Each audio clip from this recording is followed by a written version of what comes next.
Uma vitória histórica para 100 milhões de brasileiros que até hoje são obrigados a conviver com esgoto. Vamos relembrar a atuação do Livres pelo novo Marco Legal de Saneamento finalmente aprovado, mas o tempo de comemorar é curto. O Senado pode votar um projeto muito ruim hoje sobre fake news que põe em risco a liberdade de expressão no país. E ontem o STF também teve uma decisão muito ruim pelo corporativismo, proibindo a redução de jornada de salário do funcionalismo e ainda a redução de repasses aos poderes, tudo isso em caso de queda da arrecadação. Ao fim, tem outra notícia boa, vamos conhecer as emendas da Bancada da Liberdade no orçamento do governo de Minas Gerais. Hoje, com comentários de Samuel Pessoa, Zeina Latif e Guilherme da Cunha, veja agora o Livre de Notícias.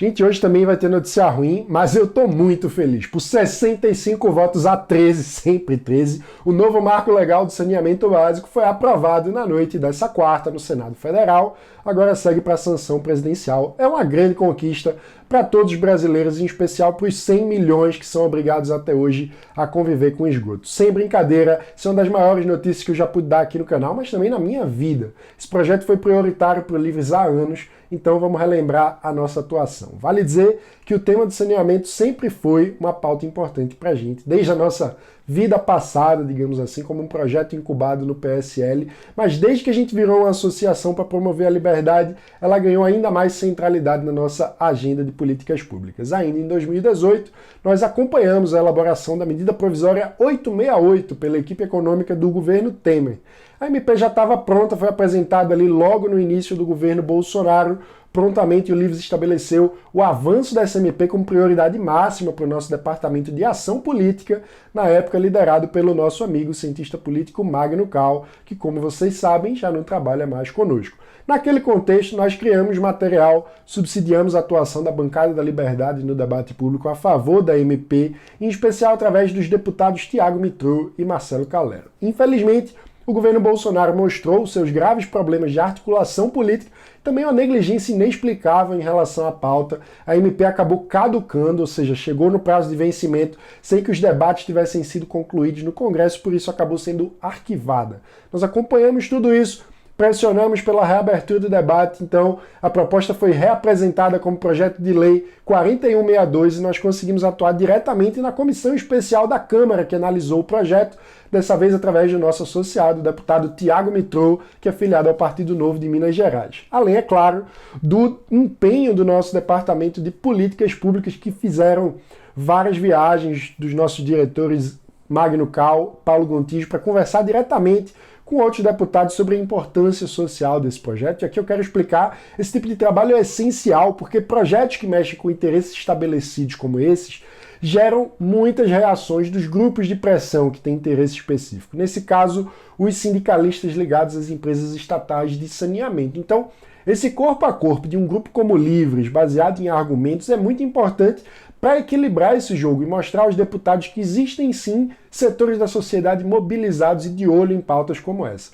Em paralelo a tudo isso, a gente também fez um forte trabalho de comunicação nas redes sociais, aqui mesmo no canal do Livres, envolvendo os líderes livres, mandatários da Bancada da Liberdade, que foram fiscalizar na ponta e conversar com as pessoas simples, que sofrem diretamente o problema do esgoto. Foi o caso, por exemplo, do vereador Emerson Jarude, lá em Rio Branco, no Acre, e também do deputado estadual Davi Maia, em Alagoas. Essa atuação do Livre gerou o reconhecimento de todas as partes envolvidas no processo, em especial dos relatores do projeto na Câmara e no Senado, o deputado Geninho Zuliani, do Democratas de São Paulo, e o senador Tasso Gereissati, do PSDB do Ceará.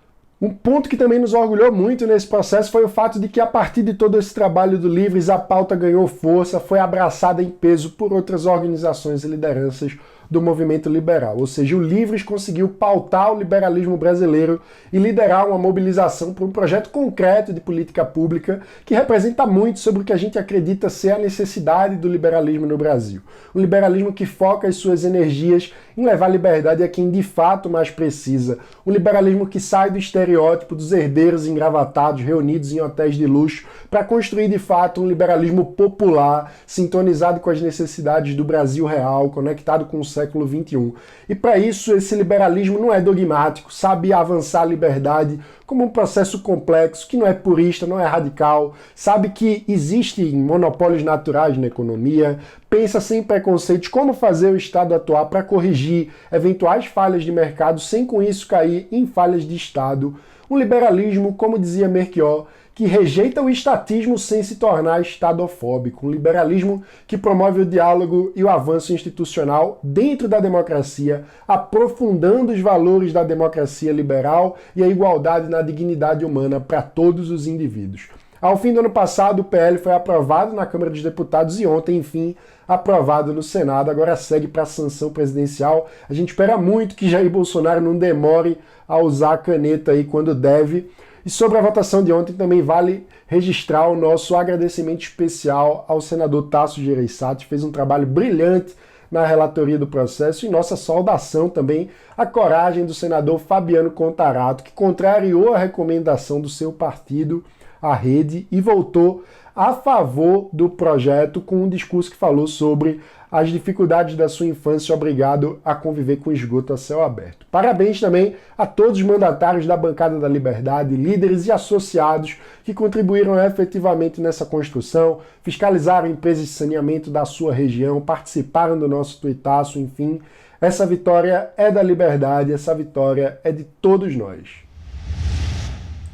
Mas o mesmo Senado que nos deu essa alegria ontem exige a nossa vigilância hoje. Pode entrar em pauta aquele projeto terrível que quer combater fake news, mas acaba pondo em risco grave a liberdade de expressão no Brasil. Vale lembrar que nós do Livre já publicamos uma nota técnica explicando quais são os problemas desse projeto e já analisamos aqui no canal também. O link do vídeo vai estar aqui na tela e na descrição ao longo do dia, é claro. Vamos seguir acompanhando esse assunto, afinal, como a gente sabe, o preço da liberdade é a eterna vigilância.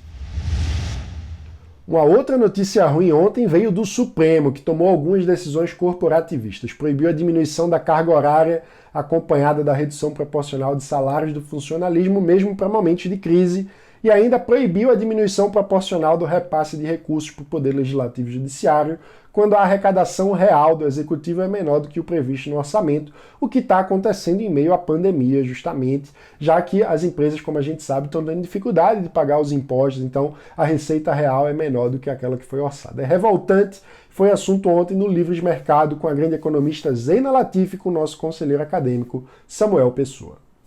É uma decisão horrorosa. O Supremo não tem nenhum sentido de proteger o Tesouro Nacional. Principalmente a questão do contingenciamento de recursos, loucura. Você faz um orçamento, esse orçamento decide uma distribuição de recursos entre os três poderes. Esse orçamento é feito em função de uma receita que é prevista. Tem uma frustração de receita e o Executivo é obrigado a transferir para os outros poderes independentes ou autônomos, Legislativo, Judiciário, Defensoria Pública, Tribunais de Contas Estaduais e Ministério Público, ele tem que transferir o que é orçado, independentemente de ter receita ou não.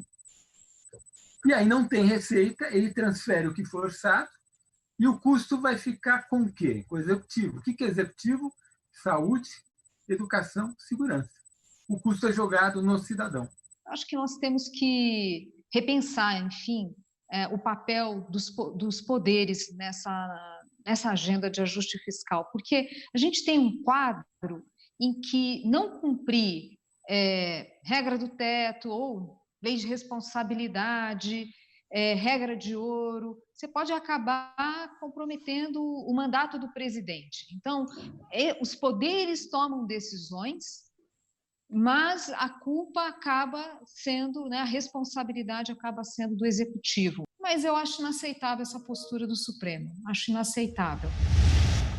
A Assembleia de Minas Gerais está debatendo a Lei de Diretrizes Orçamentárias do Estado para o ano que vem. A Bancada da Liberdade apresentou emendas importantes através do deputado estadual e associado do Livres, Guilherme da Cunha. Da Cunha, explica pra gente. Eu tenho buscado desde o início do meu mandato atuar sobre cada projeto de lei em tramitação nessa casa, para aperfeiçoá-los e torná-los mais liberais, mais atentos à necessidade do cidadão e que essa necessidade possa ser suprida com a maior eficiência, respeito à responsabilidade fiscal e respeito às liberdades e escolhas do indivíduo possível. E foi justamente pensando nisso que eu propus emendas ao projeto de lei de diretrizes orçamentárias apresentado pelo governador à Assembleia de Minas. Emendas para permitir que no atendimento à saúde, à educação e à assistência social do idoso, o Estado possa fazer uso de voucher e de charter, permitindo que essas necessidades sejam atendidas, com liberdade de escolha pelo cidadão, com eficiência e, principalmente, gerando uma competição saudável entre os prestadores de serviço para atrair esse cidadão pela qualidade daquilo que podem oferecer para ele. Propus também uma emenda para impedir que sejam feitos pagamentos retroativos de benefícios e também que seja proibido o escalonamento de reajustes para tempos futuros. E o que isso importa? Importa que com isso a gente bloqueia uma das portas que geram os super salários, aqueles de algumas centenas de milhares de reais e que muitas vezes são obtidos através de pagamentos retroativos de benesses até então não concedidos. Ou então impedem um desequilíbrio fiscal, obtido quando em negociações difíceis, em tempos de escassez, empurra-se para o futuro a conta, prometendo reajustes nos anos seguintes sem saber se vai dar conta de pagar. Fechando essas portas, a gente espera que o Estado tenha maior responsabilidade fiscal e uma maior seriedade no trato das contas públicas, que ele possa realmente devolver para o cidadão, para o indivíduo, um serviço de qualidade pelos impostos que ele paga, com equilíbrio e sustentabilidade. É dessa maneira que eu tento fazer minha atuação, com respeito aos princípios e valores da Bancada da Liberdade que nos unem e que podem fazer do Brasil um país muito melhor, muito mais livre por inteiro. Esse foi o Livros Notícia de hoje e não se esqueça, deixa aqui o seu like, se inscreva no canal e ative o sininho para não perder as notificações. Ao longo do dia você pode continuar acompanhando o nosso trabalho através das redes sociais e também através do nosso aplicativo. Ontem a gente usou bastante o aplicativo no tuitaço e na cobertura da votação do Marco do Saneamento. Se tiver notícia importante, a gente manda a notificação direto no seu celular. E o Livro de Notícia, como você sabe, de segunda a sexta-feira, sempre traz para você, às 7 da manhã, os principais destaques do dia para quem defende a liberdade por inteiro. Obrigado e até a próxima.